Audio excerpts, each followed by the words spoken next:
Hello, hello, hello mga sisi. Tara, samahan niyo ako mag-harvest. Harvestin natin yung mga talong na nilipat namin nung nakaraan sa sako.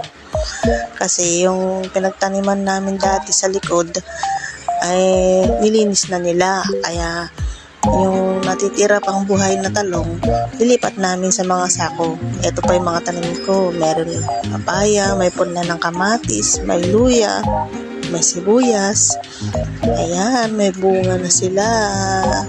Actually, nilipat po namin yan ay malalaki na sila. Nilipat ko lang sa sako para hindi sila sayang. Sayang naman kasi kung tatanggalin na lang, hindi na itatanim pa kasi nagbubunga pa sila. Meron pa siyang mga bulaklak, namumulaklak pa yan nung nilipat ko. Alam niyo ba mga kasisi na kapag dito sa probinsya, kung masipag ka magtanim, hindi ka magugutom. Pero kung hindi ka masipag magtanim, abay maghanap ka ng kapitbahay na masipag magtanim. What? Pero dapat mabait siyang kapitbahay at mabait ka din ng kapitbahay para happy-happy. Hindi ba?